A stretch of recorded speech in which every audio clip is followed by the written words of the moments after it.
Today on the Public Square. Yes, it's wonderful news, for when all these wonderful people get into the swim, it's a wonderful life. For never before has any film contained such a full measure of the joy of living, the drama of living, and above all, the glorious romance that makes this such a wonderful life. Don't you ever get tired of just reading about things? Yeah. Hey, what are you doing tonight? I don't want to get married to anybody, you understand? I want to do what I want to do. And you... That's next on the Public Square. Hi, Daddy. Well, what happened to you? I want a flower. Wait, now, where do you think you're going? Want to give my flower a drink. All right. Now, I'll give Dad the flower. I'll give it a drink. No, here. Look, Daddy. Taste it. Yeah, all right, give it here.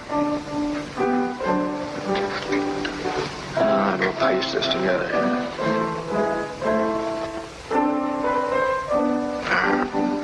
There, that's good as new. Now, give the flower a drink.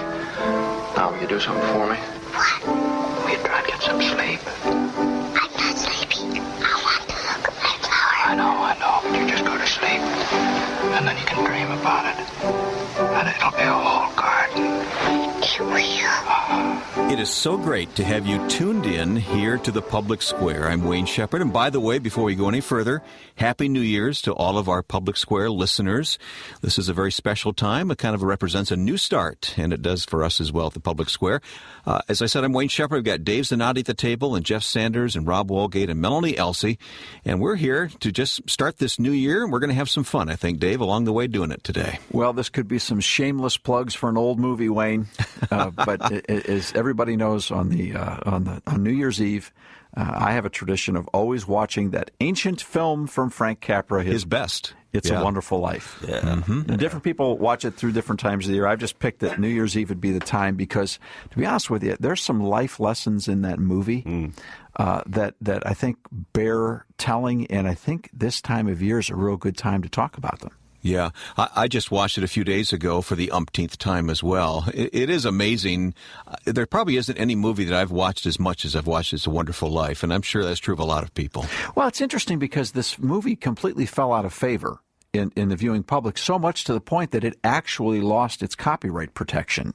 Oh, I didn't know And so it was out there in the free film zone. For years. And that's why the television stations, both local and network and cable, began to suddenly pick up It's a Wonderful Life and play it a lot because it was a freebie. They didn't have to pay any licensing rights because it was an obscurity. And so all of a sudden it began to become this I don't know, this cultic almost. It's like, and then suddenly some people decided it was time to rebuy that movie, so now it's a different situation today than it was back then. But it has really saturated a generation of the American conscience. So well, I'm glad we're talking about an old movie, It's a Wonderful Life, today, but this is, after all, a public policy radio program. What are we doing talking about this movie, Dave? Well, wouldn't it make sense that the way we live our lives and public policy might intersect somewhere? I mean, there might actually be some principles that we can discover in this movie that would govern us better. That might actually make our lives a little better than they are today. I mean, this is really a story of choices. Well, we're being voted out of business after 25 years. Easy come, easy go. Here it is. Help wanted. Female. You still want me to hang around, George? Yeah, I'll be right down. Yeah, hey, you'll miss your train. You're a week late for school already. Go on. What's going on? Oh, never mind. Don't worry about that. They're putting us out of business. So what? I can get another job. I'm only 55. 56. Go on. Hey, look, you gave up your boat trip. Now you don't want to miss college, too, do you?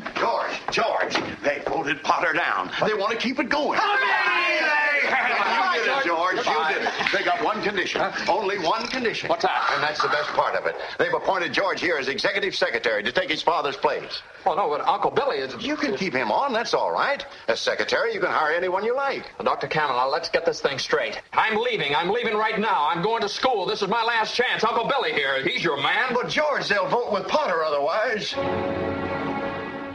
we all know this story. We all love this story, don't we? Well, we do, and I think we've probably all got a serious number of lines that are memorized, and we kind of span a number of generations here. So Jeff, your kids watch this? Help you down. Zuzu's Pedals, Zuzu's Pedals.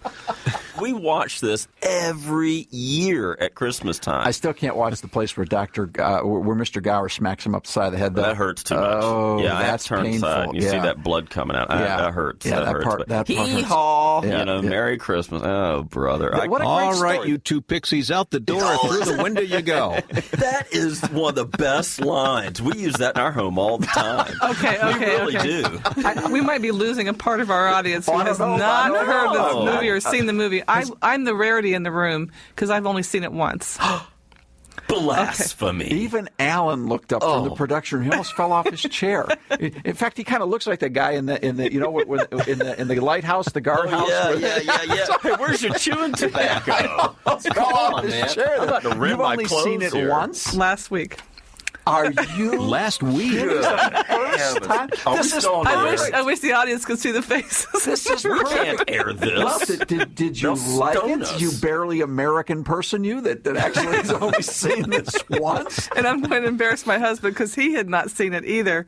Although he had seen bits and pieces when it was on TV, but from beginning to end, we both loved it.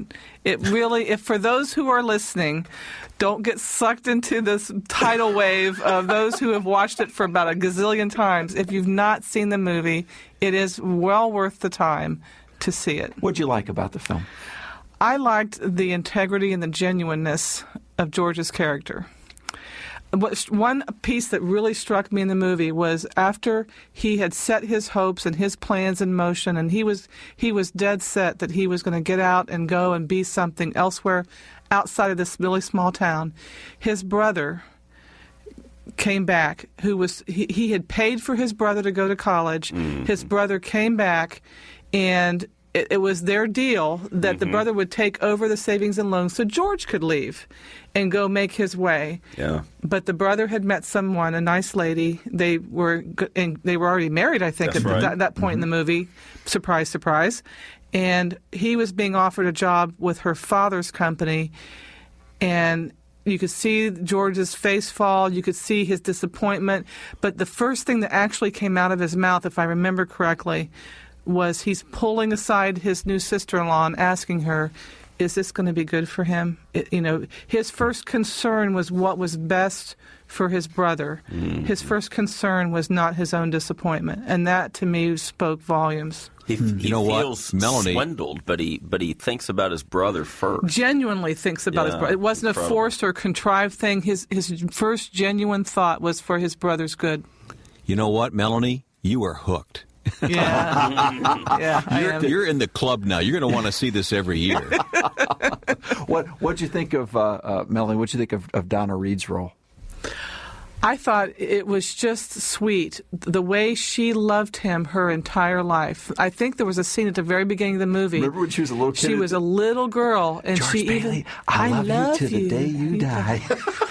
And then she waited. All that time that his attention was distracted with so many other things, before he finally came back and really noticed her. She had been patiently waiting, and that became her life as his wife as well. Now, did you remember the swimming pool scene? The guy right now. Does everybody know? I know who that is. Do you know who he is? I know who that is from Little Rascals. That's Alfalfa. That is Alfalfa. Yes. And that's Beverly Hills High School. And the pool, I think, is still there. Really? I saw it on a television newscast a few years ago where they actually parted the floor, and there's the swimming pool underneath the floor. Can you believe it? Was it 1946 that the 46 film? It debuted. December 19th, 1946. It was shown in a charity preview at New York City's Globe Theater the night before its official premiere. All right, but the swimming pool still is there. It still splits in the middle, which is really pretty technically cool for 1946. When I think about this, I mean, how much could be learned today by the honesty and the integrity of people that are running banks and people in corporate America? I mean, well, you had to go there, didn't you, Rob? I'm sorry, but that's what I mean. I understand I'm a maybe a bit younger than everyone that's watched it. Does your generation watch this film? A little bit, not as corny? much. No, not that it's too corny. I just don't think. You talked about watching on New Year's Eve with your children. I think it's something. They've all left me now. I'm alone in the basement with George and myself. But it's okay. And I think fondly. He's one of the two pixies in the basement. But I think it will be embraced. It's one of those things, as you do get a few years older, you start to embrace stuff and watch it more and start to relate to it more. All right, Alan, hand signal from the production. How many times have you seen It's a Wonderful Life? Oh, he's 5+. 5+, okay. I thought maybe he didn't have that many fingers and toes. No, 5+. All right. But speaking of 5+ and counting, all right, now, what else do we learn from It's a Wonderful Life? Obviously, it had a serious impact on Sesame Street. How so? Bert and Ernie. Yeah. Oh, of course. Wow. Did you never caught that? I never caught that. Bert the cop? Bert the cop, Bert and Ernie, they're named for It's a Ernie Wonderful the cab Life. driver. Sure. Yeah. We're having some fun. Believe me, there's a point to be made by all this, and we are going to get to it, I promise, on today's edition of the Public Square, so you stay with us. Okay, then I'll throw a rock at the old Granville house. Oh, no, don't. I love that old house. No, you see, you make a wish and then try and break some glass in. You got to be a pretty good shot nowadays, too. Oh, no, George, don't. It's full of romance, that old place.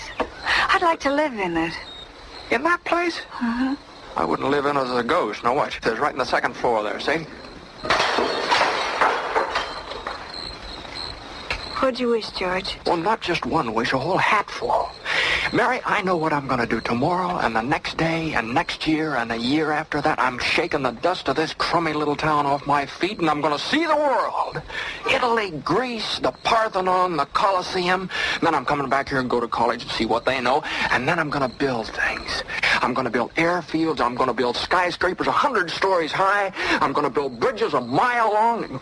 Well, you going to throw a rock? Hey, that's pretty good. What'd you wish, Mary? Buffalo gals, can't you come out tonight? Can't you come out tonight? Can't you come out? We will be right back for more on the Public Square. Ever feel like your voice just doesn't get heard? Politics isn't just for the important people who you see on TV or hear on the news. Politics is for everyone. Don't get discouraged. You're not alone. For almost 30 years, the Roundtable has been helping people get informed and make a difference. The first step is to get the facts. The Roundtable Monthly Update is a great place to start. This important update can be sent to your home every month, helping you know what's going on behind the scenes and how you can leverage your impact.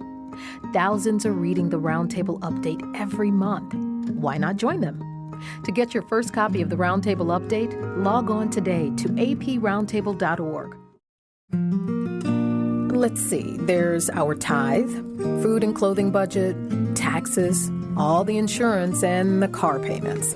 Where's the line in your budget that helps pay the bill for fixing what's wrong in America?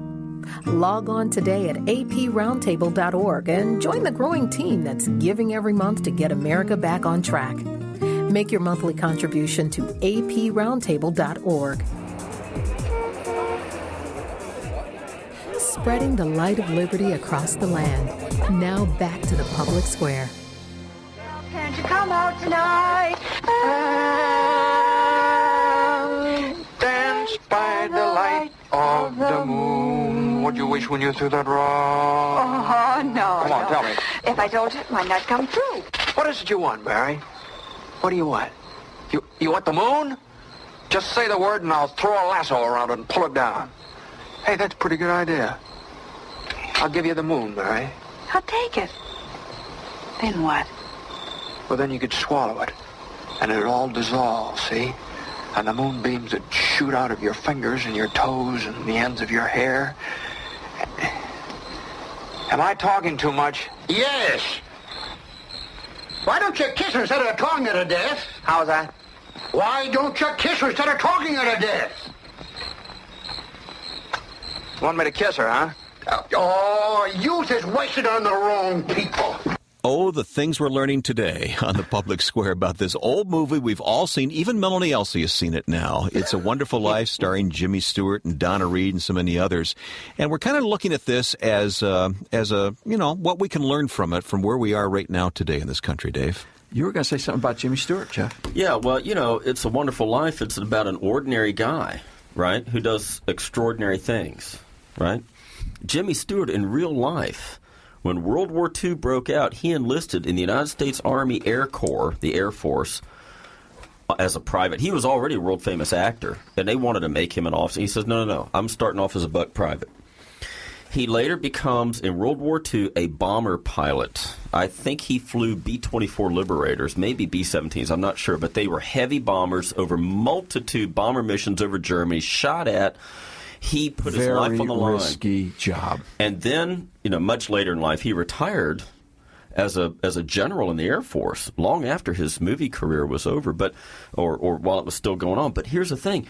The year after he comes home from World War II, he makes this movie about an ordinary guy who does extraordinary things.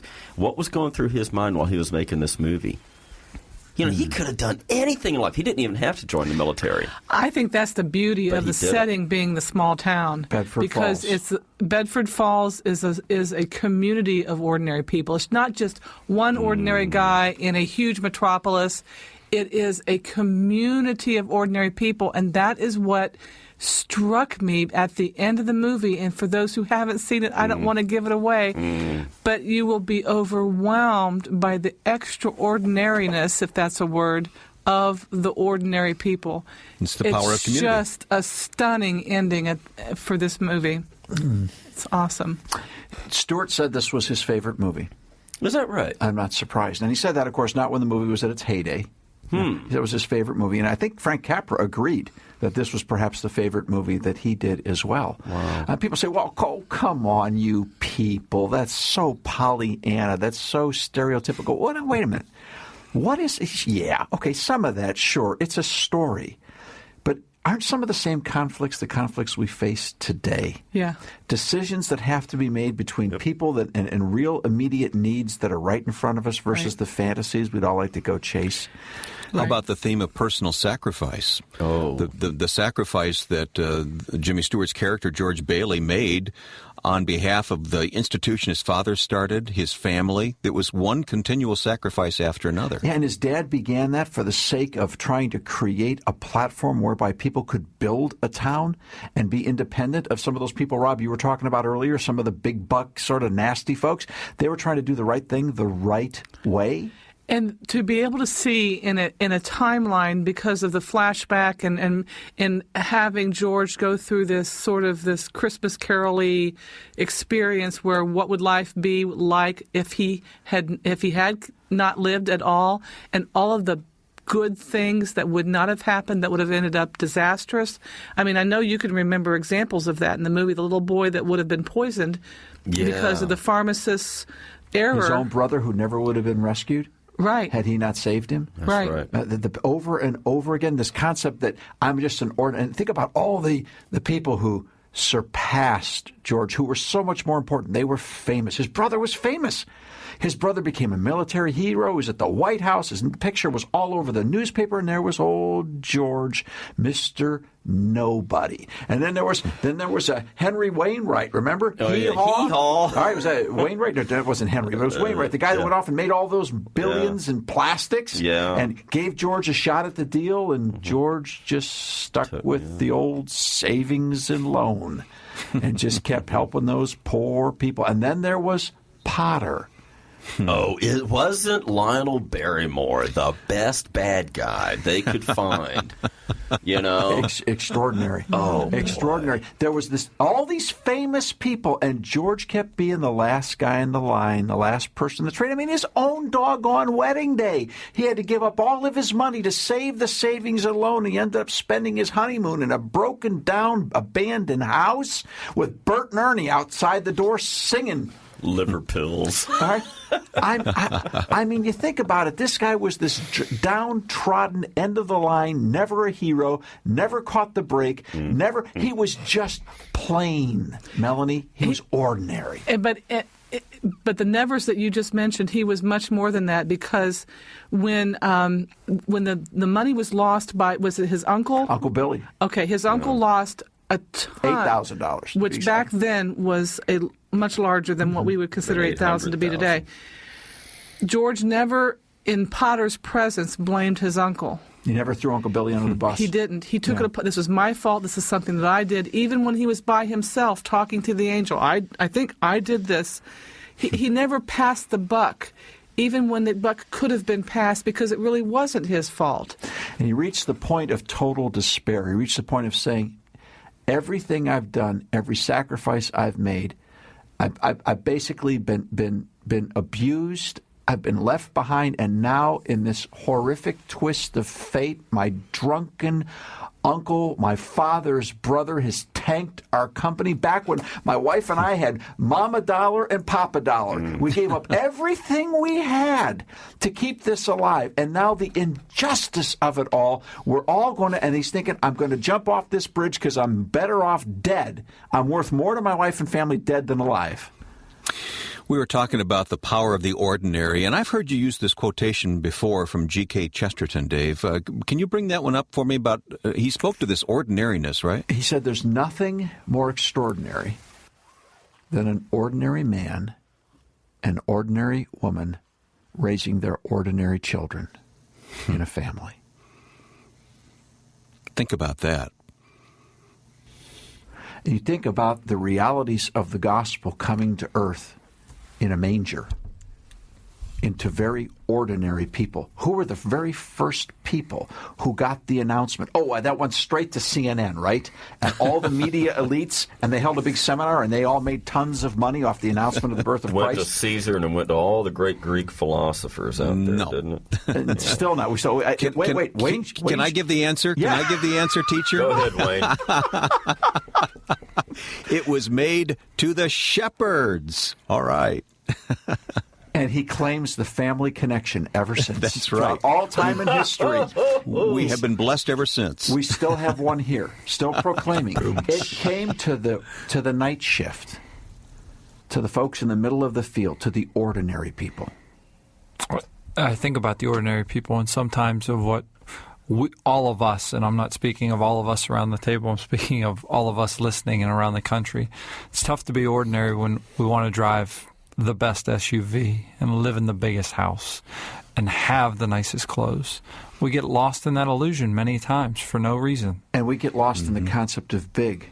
You know, there's all these big celebrities and all these big people and all this money, and we're just little, we're just nothing, we're just ropes on the Goodyear blimp at best, all right? We're just nobodies from nowhere, and we don't matter. But you know, at the end of George's life, there was a treasure that was beyond imagination, because for his entire life he had built one thing consistently, and that was the integrity of relationships. Mm-hmm. He never treated anybody as smaller than him. Mm-hmm. He always treated people like they were made in the image of God, like they mattered. Love your neighbor. He loved his neighbor, and in the end, when suicide was his only option, and then the angel helped him understand, oh no, you've made a difference. You did matter. He goes back willing to face all the consequences, and that wonderful scene that we all know so much, and even Saturday Night Live has parodied ad infinitum. Yeah. In the end, what do we discover in the book? What does it say? That there's no man is broke, no man's impoverished who has friends.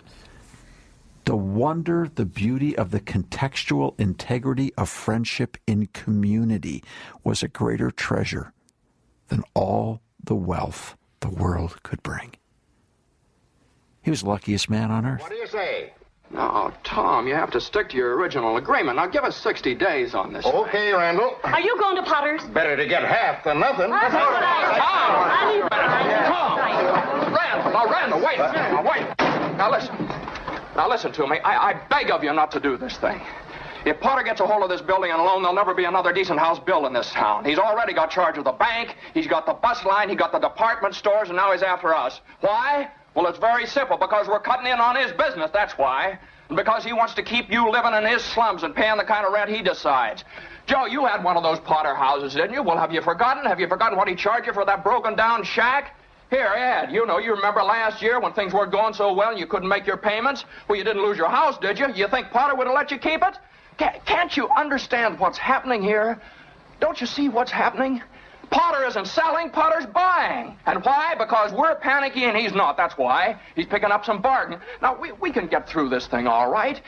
We've got to stick together, though. We've got to have faith in each other. But my husband hasn't worked in over a year, and I need money. How am I going to live until the bank opens? I got doctor bills to pay. I need cash. I can't keep Americans on faith. I've got to have... How much do you need? Hey! I got $2,000 here. Here's $2,000. This will tide us over until the bank reopens. All right, Tom, how much do you need? $242. No, Tom, just enough to tide you over until the bank reopens. I'll take $242. There you are. That'll close my account. Your account's still here. That's a loan. Okay. All right, Ed. Well, I got $300 here, George. All right, now, Ed, what'll it take until the bank opens? What do you need? Well, I suppose $20. $20. Now you're talking. Thanks, Ed. That's fine. All right, now, Miss Thompson, how much do you want? But it's your own money, Now, George. don't mind about that. How much do you want now? I can get along with 20, all right. $20, fine. And I'll sign the Yeah, paper. You don't have to sign anything. I know you. You pay when you can. That's okay. All right, Miss Davis. Could I have $17.50? Bless your heart. Of course you can have it. You got 50 cents. There we go. 7. We're gonna make it, George. 6. They'll never close us up today. 5, 4, 3, 2, 1. We'll be right back for more on the Public Square. Spreading the light of liberty across the land. Now back to the Public Square. Continuing to air one of our favorite Public Square conversations about the classic film, It's a Wonderful Life. And when we first recorded this program, there was a news story in the headlines at that time that I think is still worth thinking about today. So we'll get to that in a moment. But first, here's another clip from the film. Please help me, Mr. Potter. Help me, won't you, please?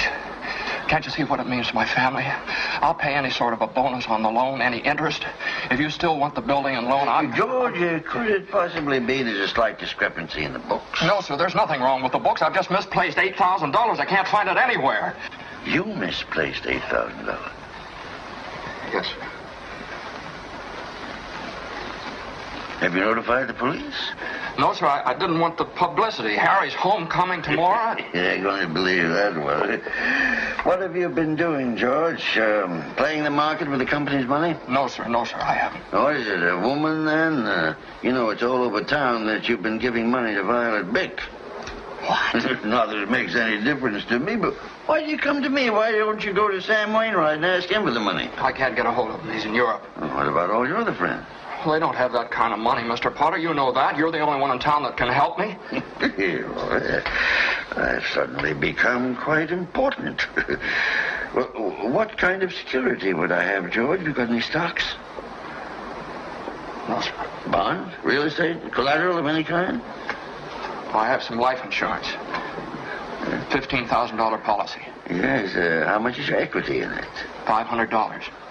$500. And you asked me to lend you $8,000. Look at you. Miserable little clerk crawling in here on your hands and knees and begging for help. No securities, no stocks, no bonds, nothing but a miserable little $500 equity in a life insurance policy. You're worth more dead than alive. Why don't you go to the riffraff you love so much and ask them to let you have $8,000? You know why? Because they'd run you out of town on a rail. But I tell you what I'm going to do for you, George. Since the state examiner is still here, as a stockholder of the building and loan, I'm going to swear out a warrant for your arrest. Misappropriation of funds, manipulation, malfeasance. All right, George, go ahead. Go. You can't hide in a little town like this. Bill, this is Potter. Well, it's holiday time, and we're having some fun in the public square today, but there's a point to be made as well, and we're having this conversation about the old movie, It's a Wonderful Life, produced and directed by Frank Capra, starring Jimmy Stewart and Donna Reed. We've all seen it. Even Melanie Elsie now has seen the movie, so I think, Melanie, you may have been the last last person in America to see the last movie. American household. Yeah. Oh, I don't think so. I am quite all sure right. someone listening is just like me.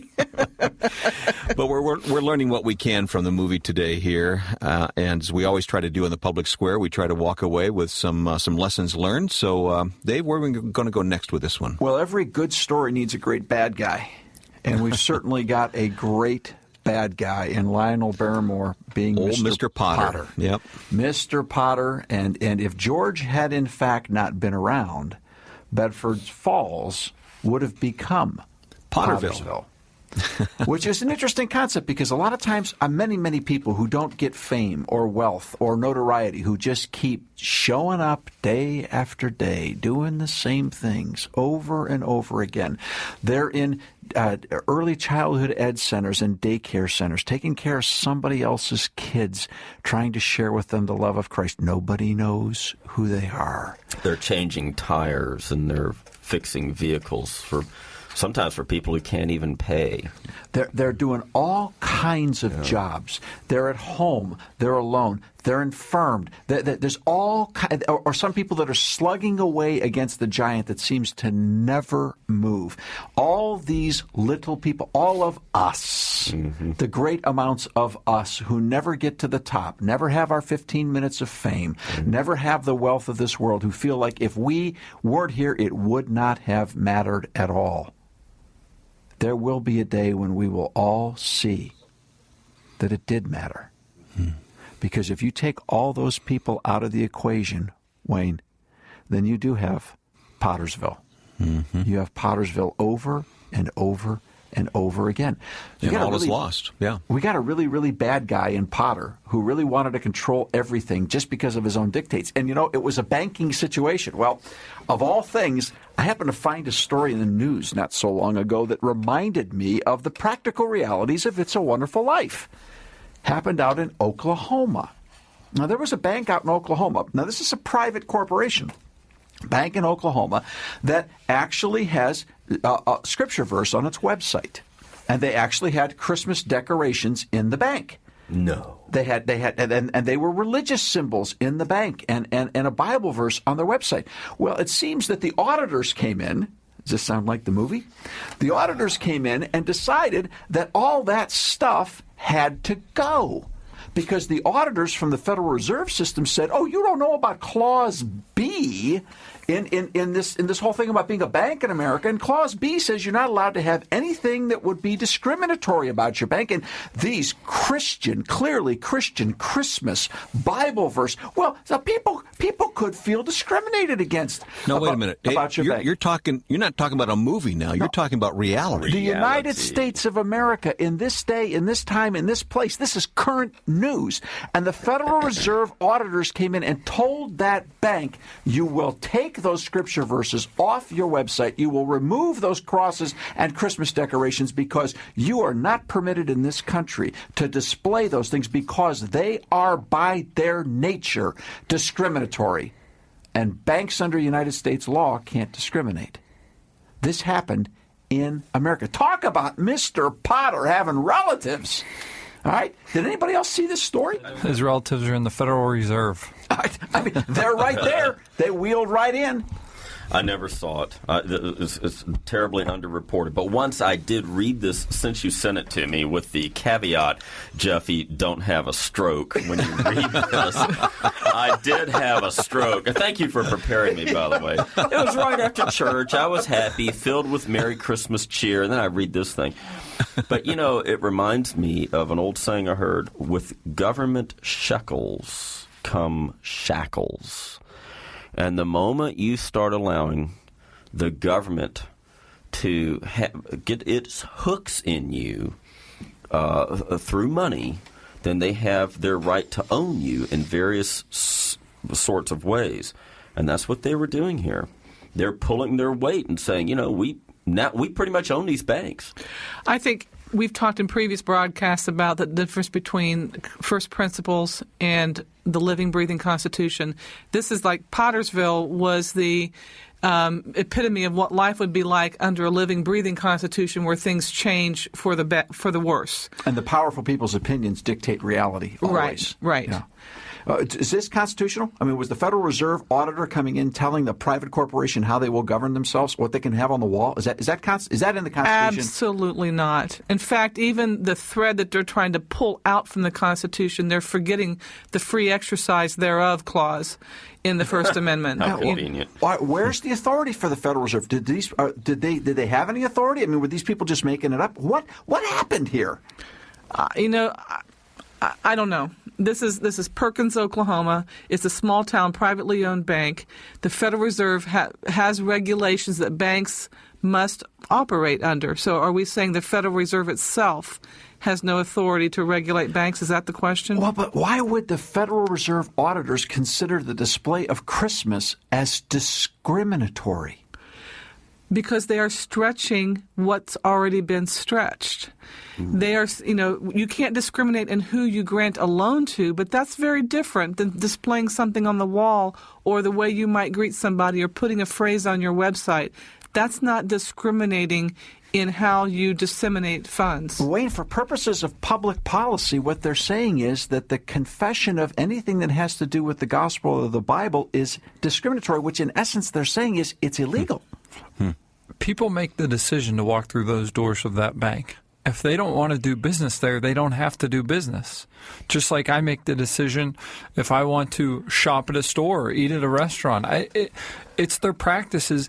And if we're taking it to banks, where is it going to? I mean, we've all went into restaurants where the sign out front has maybe had a scripture verse or had something patriotic or in some way different. Where is it going to end? Well, okay. So in other words, if it's discriminatory for a bank, then they'd be discriminatory for anybody, right? Well, yeah, but what about this? So the Fed, because it practically owns the bank, they can dictate what's in the bank. Wait a minute, I get my mortgage from that bank. So does the Fed, by extension through the bank, it owns me, can tell me what I can do or not do in my own home? What signs I can put up on my yard? You see what I'm saying? Well, here's my question about discriminatory. I guess here's my question. If the bank had decided to put the scripture verse up over the front door on their website and inside the building that simply said, "Thou shalt not steal," would that have been illegal? For the Federal Reserve, it would.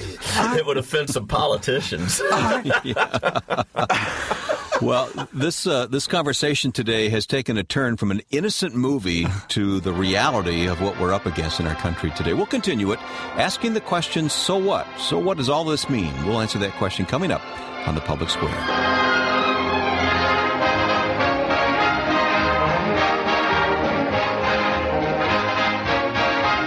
We'll be right back for more on The Public Square. Radio can be a two-way street. Ideas can flow in more than one direction. We'd like to know what you think. If you'd like to talk about today's broadcast, we're ready to listen. You can email us by logging on to aproundtable.org. That's A as in American, P as in policy, roundtable.org. Spreading the light of liberty across the land. Now back to the Public Square. Help me, Clarence! Get me back! Get me back! I don't care what happens to me! Get me back to my wife and kids! Help me, Clarence, please! Please! I want to live again! I want to live again! I want to live again. Please, God, let me live again. Well, once again, it is great to have you with us on the Public Square today. Let me reset the table. Dave Zanotti, Jeff Sanders, Rob Walgate, Melanie Elsey, and I'm Wayne Shepherd. And we started out talking about It's a Wonderful Life, this iconic American movie that is so innocent and yet teaches such powerful lessons. And somehow we got on to what's really happening in America. Dave, you want to pick it up from there? Well, we've talked about this bank in Oklahoma that was attacked by regulators from the Federal Reserve who said they had to remove their scripture verses from their website. The bank did, as well as their Christmas decorations and crosses and any religious symbols, because the auditors, the Federal Reserve, citing some obscure federal regulation, not legislated through Congress, not in the Constitution or the Declaration of the Bill of Rights, some mandate of a government agency, some executive sort of paperwork decision, said that Christian expression from that bank was in fact discriminatory. Now, the story came up quickly and disappeared quickly because as soon as the Fed got opposition, and opposition from Oklahoma, thank God for our wonderful friends in Oklahoma because they got upset about this in a hurry, the Fed backed off. But I want to tell you something. There's something frighteningly prescient about this. You see, this came out of an administrative code, out of administrative decisions. And Wayne, Melanie's taught me this over the years. We've got the U.S. Constitution and you've got the United States Code. All right, there's a difference there. All right, You've got state constitutions and then you have state codes or laws. There's a difference. But you have state constitutions, you have state laws, and you have administrative code. There's three realms of law, if you will. All right, the Constitution being the civil compact, we all agree by the rules of the board. Then you've got the code that we operate, laws that are passed by our elected officials. But administrative codes are not passed by elected officials. They are handed off to bureaucrats. And they make rules that have the power of law and penalties attended with them. This was an administrative procedure inside the Federal Reserve System that told a bank, you have forfeited your First Amendment rights as people and as a corporation. You have no rights that if we determine your expression is discriminatory, and that discriminatory had to do with religious faith. So there's two issues here. One is the insanity of their ruling based upon the First Amendment, and the second is the power that they believe they have as bureaucrats, not elected officials, not quoting a law or the Constitution, quoting their memos. That is such a gross distortion of the separation of powers between the three branches of government. And we see it time and time again across the policy spectrum. In the health care legislation, there are over 800 references to the secretary shall do this, and this administrative function, develop these regulations, put this mechanism into place. Secretary of Health and Human Services. Correct. So you've got the legislative branch basically handing off their authority in spades to their agencies. The potential for 800 more Mr. Potters in this world. Incredible. Can you imagine if the Federal Health Administration now decides that religious symbols are discriminatory like the Federal Reserve has decided they're discriminatory? So guess what? Goodbye Catholic and Baptist Goodbye hospitals Catholic and Jewish Baptist hospitals. and Jewish and Methodist hospitals. Bye-bye. You can't do that.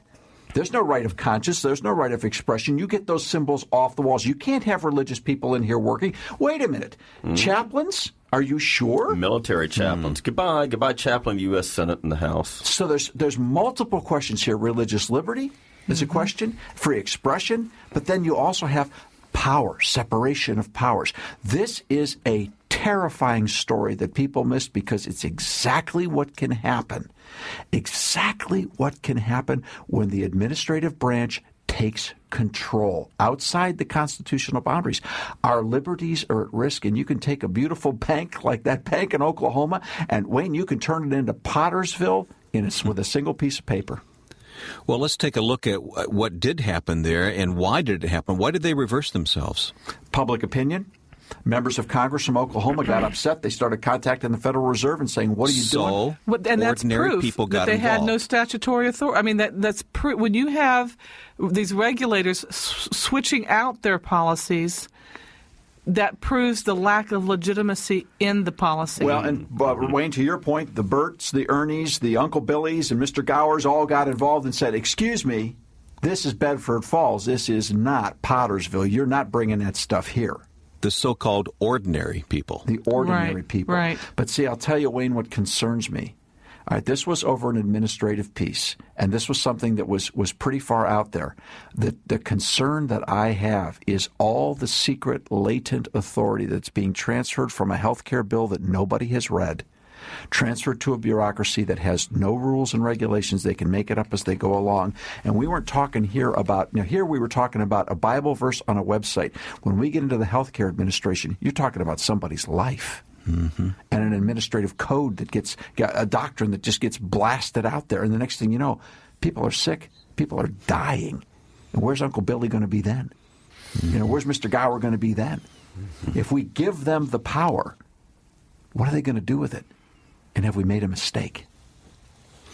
We've got a couple of minutes left, and this is our first program of the new year. Now, we don't know where we ended last year. It's too soon to get all the numbers, but we are just urging our listeners to get behind. This is a listener-supported broadcast, but more importantly, this is a listener-supported organization, the American Policy Roundtable.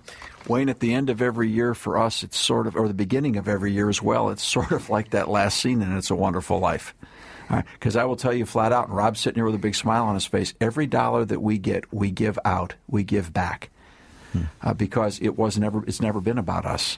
All right, it's been about getting the word out. So everything people give and have for 30 years, we give back out to reach more people, to tell these stories of history, to tell the truth as best we can understand it for the good of the country, to keep America from becoming Pottersville. And we can't do it without the ordinary folks, our neighbors just like us.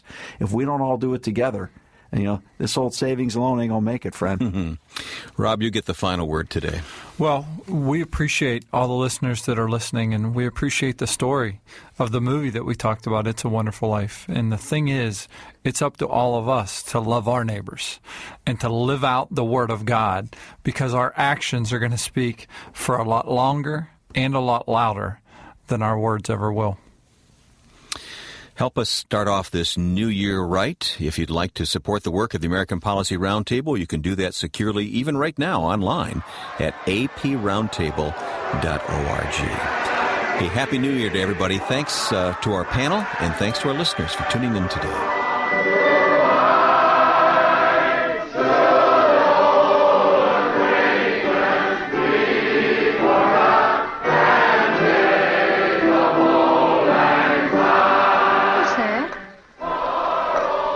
That's a Christmas present from a very dear friend of mine.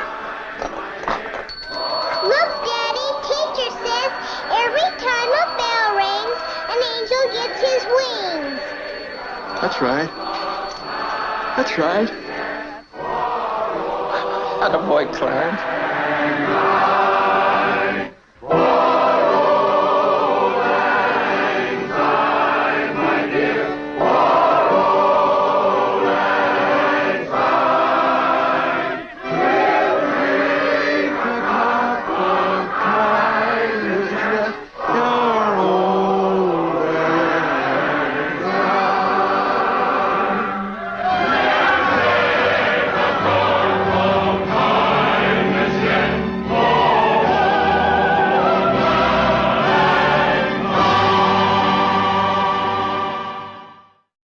We will be right back for more on the Public Square. Well, I'm so glad you joined us for such a unique program today here in the Public Square. It's a Wonderful Life. I'm Wayne Shepherd, back with Dave Zanotti and our panel here that joins us each week in the Public Square. Dave, this program today was a bit different, but it speaks to the creativity that we put into this broadcast. Wayne, what's happening here on the Public Square is a lot of fun. And it's also a lot of pressure. It's a little bit scary, too. You think about all the different kinds of radio programming that you hear on the Public Square, starting with these sort of radio documentaries or Hollywood moments, like the special New Year's program on It's a Wonderful Life. We have so much fun doing that. We've had an incredibly popular program on the Charlie Brown Christmas special for years. There are special programs on Memorial Day, on the 4th of July. Then there's our live events that we actually conduct around the country. There are huge productions, such programs like Christmas in America and others. And people actually think that perhaps this is a radio corporation that maybe has millions of dollars of resources and maybe a staff of 20 or 30 people. And the fact of the matter is, nothing could be farther from the truth. We don't keep all of our locations highly publicly exposed for lots of reasons, and some of them include security. But I've got to tell you, this is a very decentralized organization. Part of the model of what we do is something that we watched the Billy Graham Evangelistic Association do through the 60s and 70s and 80s, in that they had a very decentralized model, and their key people were from different spots in the country, and they found a way to come together on major projects. Well, we come together on technology with folks from all over the country. I think it would stun people to find out that this broadcast only has one handful of employees dedicated to actually bringing this program to you, the listener. And it would... it's a short handful, actually. And on top of that, this is done on far less than $1 million. So you say, wow, I can't believe that. I mean, somebody said to me the other day, well, surely you have thousands and thousands of people participating with you financially based on Christmas in America alone. The guy was just raving about the program and the changed lives and the beauty and saying this is better than what I see on NBC and NPR. And he just assumed that there was millions of dollars and thousands of people behind it. But I don't know, Wayne, was he right? No, he's not. But we do have a couple of people around the table, 3 actually, along with the 2 of us here today. We've got Jeff Sanders here, Rob Wolgate, and Melanie Elsey. So let me ask you guys, I mean, let me put it this way. When people think of a public policy program, Rob, they think of a dry conversational program. We are hopefully anything but dry and conversational. We try and stay towards the edge, Wayne. We try and ask tough questions, and we try to look at everything from a biblical worldview. And we want to talk about it together. We don't want to lecture people, and we don't want to be lectured. We want to have a conversation, and we want to talk to people in that conversation, about how to become involved in making a difference. We also don't have anything that's scripted. We don't come in here with a planned script of, okay, you say this, then you say that, and you say this, which explains some of our more off-the-cuff statements. We don't always get the topic until the day of. Right, or off-the-wall moments. And it also explains what is left on the editing room floor, so to speak, as well. And we also don't want to be an echo chamber where, okay, everybody has the same thought. We don't practice groupthink here. We actually do have differences of opinion. We do, and we don't come into these roles to try and be entertainers. We don't want to entertain you while you're listening. That's not our job. We're all in this together. See, this is real radio. It's not just talk radio, Wayne. It's walk radio. And we're all just real people trying to do it, but we are trying to do it with a creative difference. We're trying to do things that haven't been done on radio for a long time, so that folks that are listening can take the links of this broadcast, share this with a friend, and sort of not be ashamed of the quality or the design or the creativity that they've got new tools to start new conversations. Yeah, I'm just sitting here thinking about the fact that we talk about some of the most important things that are facing our nation. These are weighty issues of public policy, but we also do it in a way that hopefully engages. I'm going to use the word inspires people to get involved in the process. And at the same time, I'm hoping that we help people put things in perspective. You know, a biblical perspective, a constitutional perspective. You know, let's think about things in ways that are very much a manner that we're not accustomed to. Let's open up our minds a little bit. Wayne, sometimes we're going to be raw because while we are all fully committed, and in essence you would say full-time professionals, I would prefer to say full-time missionaries in the field of public policy, and we have hundreds of years of combined experience, we don't do this based upon PhDs. We don't do it based upon wealth. We don't do it based upon stature or standing or pedigree. We do this in pursuit of the truth, which means we're not always going to get it right. We're going to mess up. But one thing I can tell you for sure, we're always going to try to get to that creative edge to bring new equipment, new tools, new thoughts, new visions, new dreams to people to start spiritual conversations as they relate to the world in which we live, of loving our neighbor and the realm of public policy. So we're going to stay on that edge. And part of why I wanted to talk about this for a minute is just to encourage people early in this year to consider what a premium investment it is to be a contributor to the public square. Everybody around this table started as a volunteer. Every one of them around this table is a donor. Everyone on our staff gives, and there's just a handful of us, so we've got to have more people. If you're listening to this broadcast, if you're finding it a helpful tool, if you've tested it and tried it and found it to be true, I'm going to ask you to consider what a difference you would make and an encouragement you would be to simply become a regular participant in helping cover the costs and expand the reach of this broadcast. And I remind you that your gifts are tax deductible. We all kind of come up to the last couple of days of the year and think, now, you know, what do I have here that I could pass on to someone else that's going to make a difference? We would sure appreciate your support here at the American Policy Roundtable. And Those gifts are tax deductible, so Jeff, as long as we have that opportunity, let's take advantage of that. Huh? Amen. You never know what's going to happen when you invest like this in the future. And our country and many people around this country are certainly in some desperate situations, and we need all the help we can get to effect some positive change throughout our nation. And Wayne, for people who honestly can't give, boy, we're not going to argue with you, but I'll tell you one thing you can do. Would you pray that God would speak to the heart of someone who can give and that they would open their heart and participate? Now, we're not calling out because we're desperate. We're calling out because America's desperate. See, our lives are already given over. We know what's ahead for us. We're not expecting some giant golden parachute exit strategy here, friends, so we want your money so we can all go on vacation, because that's just not what we do. We're talking about helping a desperate nation. And we may not be the best examples in the world. We may not be the best radio broadcasts in the world, but I'll tell you one thing. You're not going to find a group of people more committed who want to try to continue to do this in a creative way that will bring joy, excitement, and encouragement to the nation. So we really, truly do need your help, and we're not afraid to ask for it. Anything you do, as often as you can, brings us tremendous encouragement. Rob, I know you watch the numbers, that when they go up as far as the number of people participating, we all find that as a great cause to celebrate. It provides encouragement to the entire team because we know what we're doing here. The calling that we're in together with the listeners and the supporters is making a difference. Well, Wayne, if you ever wanted to be a part of the actual ending of It's a Wonderful Life in the real world, now's the time to bring that basket in with all the goodies that you've got and anything you can. Empty the jukebox, do whatever it takes to come in and join along, because everything you give is helping to save a nation. Let's recreate that scene, at the end of A Wonderful Life. All right. You can do it through our website. You can give securely there at aproundtable.org. You can do it by sending a check. You'll find the address online at the website. You can call us, 1-800-522-VOTE.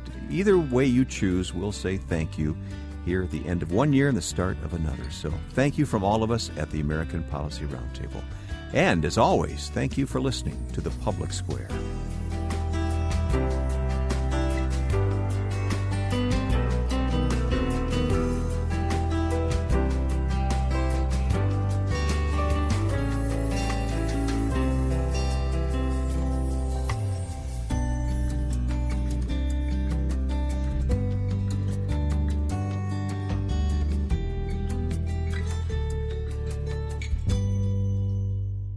The Public Square is a broadcast service of the American Policy Roundtable.